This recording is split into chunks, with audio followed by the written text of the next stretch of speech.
My name is Levi Gahman, and I work in the Department of Geography.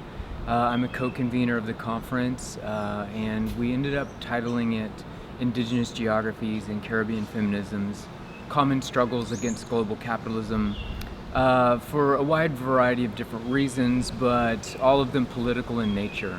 One, Indigenous Geographies was to assert and recognize and acknowledge the struggles and explicitly lack of recognition that Indigenous communities have received, not only in the region but just basically globally. So we wanted to assert sort of Indigenous livelihoods, Indigenous worldviews, Indigenous histories for the lack of attention and acknowledgement and accountability that they've been given historically as well as in contemporary times. And then geographies, we were trying to think of basically a term that encompasses all of those things: land, water, ecology, identities, cultures, struggles for governance, economic systems, education systems. And then in terms of thinking of a term that encompasses all of those things, oftentimes geography or geographies, writing about the earth, describing the world that we're a part of, was a natural fit. And then Indigenous Geographies emerged from there. Caribbean Feminisms really harkens to the work that Dr. Gabby and the IGDS is engaged in, once again asserting something of an effort towards social justice throughout the region. Typically feminists in the Caribbean are at the leading edge of that, and then just basically seeing how the work that they've done historically fits in with contemporary struggles for recognition and acknowledgement of Indigenous people's right to self-determination, Indigenous people's right to sovereignty, and Indigenous people's dignity. And so Caribbean feminists, I think, are keen to take up the torch, and so that was a natural fit as well, Caribbean feminisms. So why the conference? The conference was basically to once again assert a recognition of Indigenous people's struggles for sovereignty in a wide array of contexts, as well as then basically engage in a material process of bringing people together.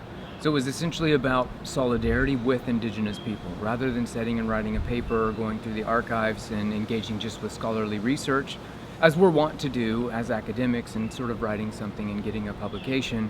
I think we, in earnest, wanted to put forth time and effort and labor into meeting people, to looking in their eyes, to hearing their stories, to seeing what their realities were and engaging with their spirit in person, hearing what stories they had to share, laughing, kind of being tired together, sharing meals together, sitting around communally and discussing life, and then getting a sense of the realities that they're experiencing, as well as how we best move forward in this world that I think we identified capitalism as corrupting. How do we move forward together, essentially locking arms in solidarity? And the best ways to often do that is through human interaction, personal contact, conversation, dialogue, and once again sharing meals, laughing together, crying together, storytelling together, listening together. And so I think that's the major thrust of what the conference was for. The major challenges are logistics, not having enough time, always sort of looking for funding, things coming in last minute.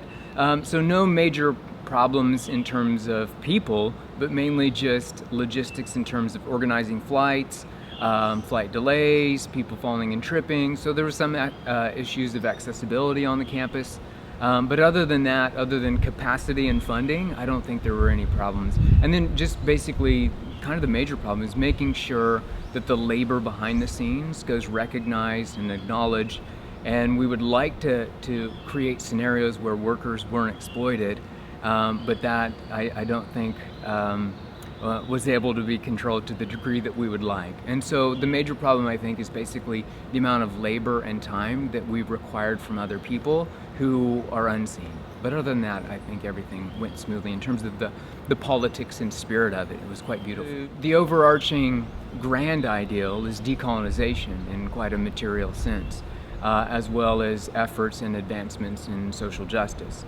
More kind of short-term or logistically in terms of organizing is to make sure that the workshop isn't an event that just becomes a one-off thing that closes up and then everyone goes away and has a memory, but that the work continues that emerged during the symposium.